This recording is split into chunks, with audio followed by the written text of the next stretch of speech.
Niti Dharma, meniti jalan nalar, bukan sekedar menerima warisan keyakinan.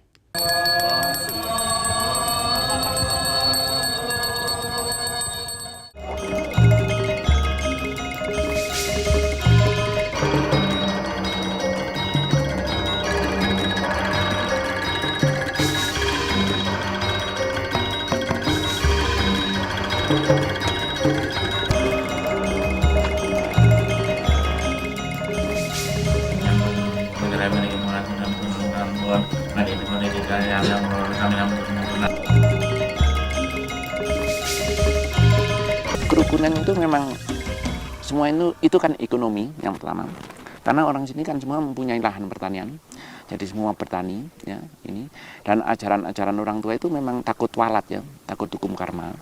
Makanya di sini tidak ada kejahatan itu kalau penduduk asli tidak ada, jadi rukun, tentrem aja. Sudharma dibandingkan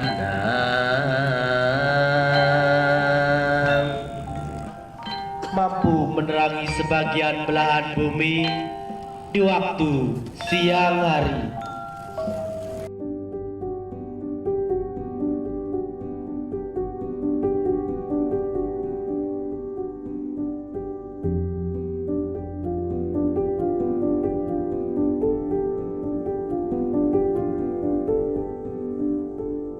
Apa jadinya kalau semua keyakinan nenek moyangmu disebut sesat? Sebelum kamu kenal surga dan neraka, mereka sudah hidup selaras dengan alam semesta, tanpa kitab, tanpa ancaman dosa, tapi penuh rasa suci. Lalu agama-agama monoteisme datang, dan semuanya berubah. Sebelum datangnya Islam, Kristen, dan Katolik, apa yang disembah oleh orang-orang Nusantara? Ternyata bukan Tuhan versi agama mereka, tapi roh leluhur, pohon, sungai, dan langit. Bukan karena primitif, tapi karena mereka merasa bagian dari semesta. Sebelum kamu tahu arti kafir, nenek moyangmu sudah tahu cara menghormati roh alam. Tapi mereka kini disebut musyrik, dihapus dari buku pelajaran, dan dilabeli sebagai masa jahiliyah. Tapi benarkah itu jahiliyah? Atau justru kebijaksanaan yang kita lupakan? Sebelum agama masuk ke bumi Nusantara, nenek moyang kita sudah punya hubungan dengan yang gaib. Tapi bukan lewat surga atau neraka, bukan lewat kitab, bukan lewat dosa, melainkan lewat alam semesta.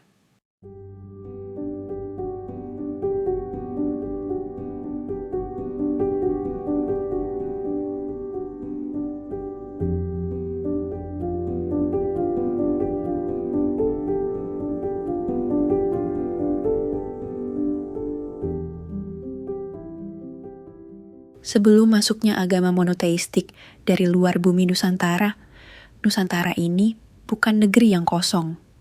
Ia penuh dengan keyakinan, tapi tanpa klaim kebenaran tunggal.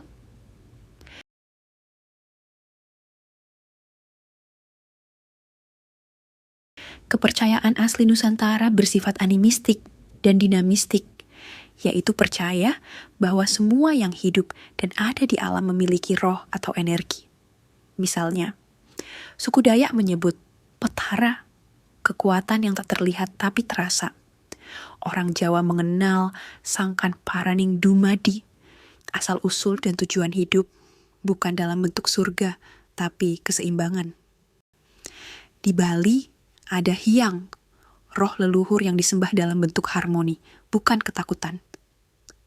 Di Papua, roh nenek moyang bahkan menjadi jembatan moral, bukan Tuhan penghakim. Kemudian, lahirlah berbagai aliran keyakinan kepercayaan lokal pribumi seperti Kejawen, aliran kepercayaan yang berasal dari suku Jawa yang menggabungkan unsur-unsur animisme, dinamisme, dan ajaran Hindu-Buddha. Sunda Wiwitan, kepercayaan asli, Sunda yang masih dianut hingga saat ini. Kaharingan, kepercayaan asli Dayak Kalimantan, Ugamo Malim dan Pemena, kepercayaan asli masyarakat Dayak Malim dan Pemena di Kalimantan. Kapitayan, kepercayaan yang memuja Sang Hyang Taya, yang bermakna hampa atau kosong. Aluk Todolo, kepercayaan tradisional suku Toraja yang percaya kepada Puang Matua, sang pencipta. Dan masih banyak lagi aliran kepercayaan lainnya di berbagai pelosok Nusantara.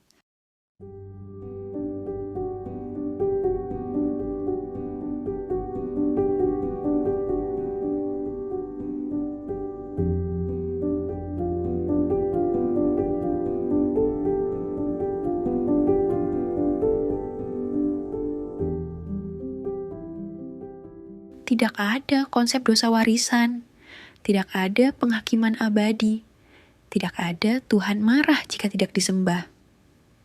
Yang ada adalah keselarasan dengan alam, dengan roh nenek moyang, dan dengan diri sendiri. Manusia tak lebih tinggi dari alam, tapi bagian dari alam. Ritual bukan soal menyenangkan Tuhan, tapi menjaga keseimbangan energi semesta.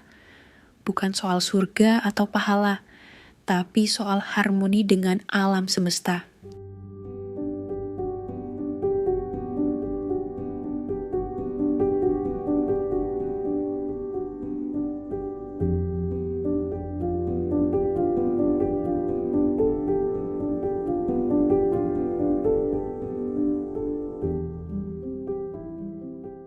Saat agama monoteistik masuk, Islam, Kristen, Katolik, semua yang lama disebut sesat, pagan, syirik, atau kafir. Tempat suci leluhur dijadikan tempat ibadah agama impor, ritual adat dianggap tahayul, pohon keramat ditebang, dan nenek moyang pun dianggap belum beragama. Padahal sebelum ada konsep surga dan neraka, manusia Nusantara sudah punya kebijaksanaan spiritual yang tidak kalah dalam hal kedalaman, bahkan kadang lebih manusiawi. Jadi, spiritualisme itu beda dengan dogma agama.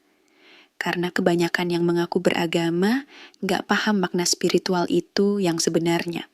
Seperti yang nenek moyang kita, para leluhur bumi Nusantara yakini.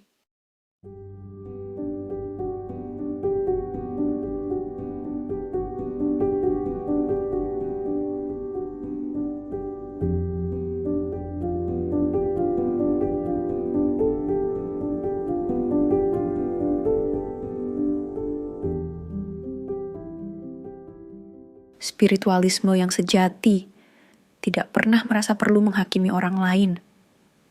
Bagi mereka yang hidup dalam spiritualitas leluhur Nusantara, tidak ada istilah orang sesat, domba tersesat, atau kafir yang perlu diselamatkan.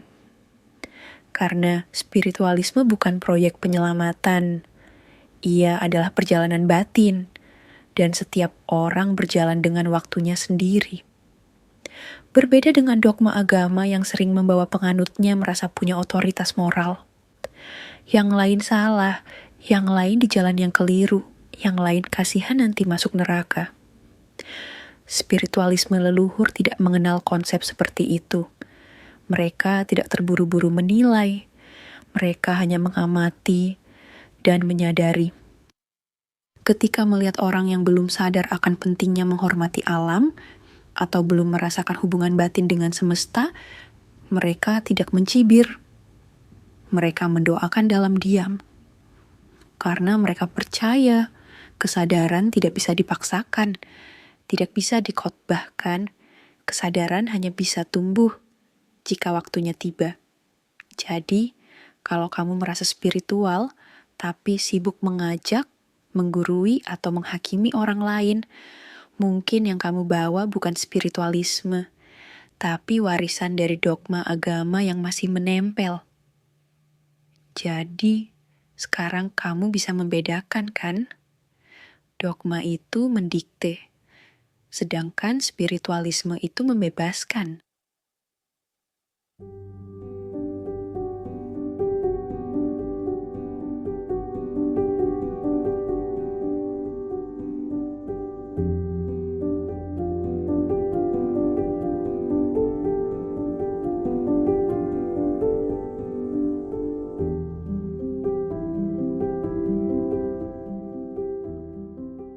Meski banyak ditekan, jejak kepercayaan asli itu belum sepenuhnya hilang. Masih ada dalam tarian, dalam mimpi, dalam petuah orang tua, dalam kebiasaan yang bahkan kita tidak sadar itu adalah bentuk ibadah kuno. Misalnya, tradisi sedekah bumi, Slametan Jawa, upacara kasodo, larangan merusak hutan keramat atau sumber air. Mereka tidak menamakan diri agama, tapi memberi rasa suci tanpa butuh label.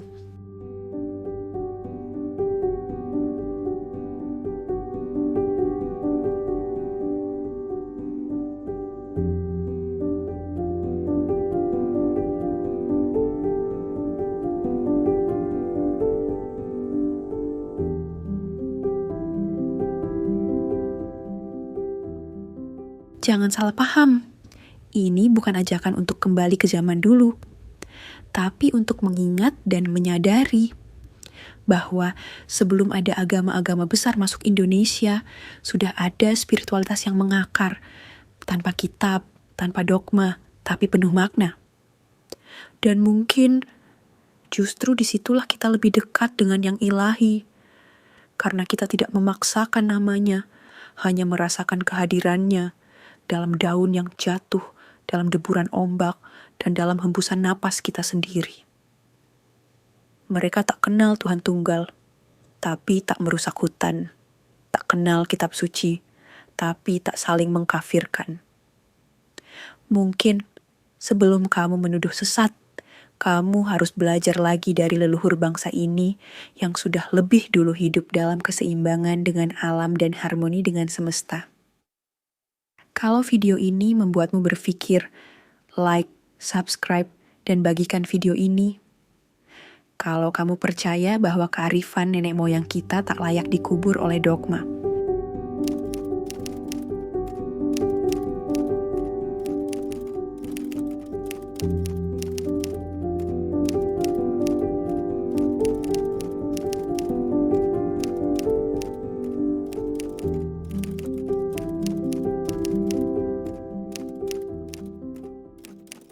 Kalau kamu merasa topik ini menggelitik sisi terdalammu, dan kamu ingin menjelajahi pertanyaan-pertanyaan eksistensial lain dengan nalar, logika, dan kesadaran, dan apakah kamu sedang mencari makna hidup di luar ayat, di luar dogma, dan di luar identitas yang diwariskan dunia?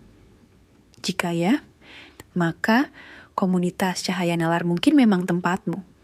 Komunitas ini bukan untuk semua orang, tapi untuk kamu yang sedang menempuh jalan, bukan karena takut dosa, tapi karena ingin hidup dengan sadar dan merdeka. Bergabunglah dengan komunitas eksklusif Niti Dharma, di mana kita akan mengeksplorasi bersama siapa diri kita sebenarnya, tanpa topeng agama dan identitas nama. Cara meditasi yang membumi dan membebaskan. Hidup selaras dengan semesta, bukan karena takut neraka. Dan pemahaman spiritual yang lahir dari kesadaran, bukan paksaan. Ini bukan ajaran baru, ini perjalanan untuk mereka yang sudah keluar dari jerat dogma dan ingin melangkah bersama dengan nalar, ketenangan, dan kejujuran. Klik join atau gabung di komunitas channel ini dan temukan ruang belajar yang bebas, hangat, dan terbuka. Karena di Cahaya Nalar, kita tidak menyembah, kita menyadari. Karena hidup bukan soal kenapa aku lahir, tapi soal bagaimana aku bisa sadar bahwa aku tidak pernah benar-benar mati.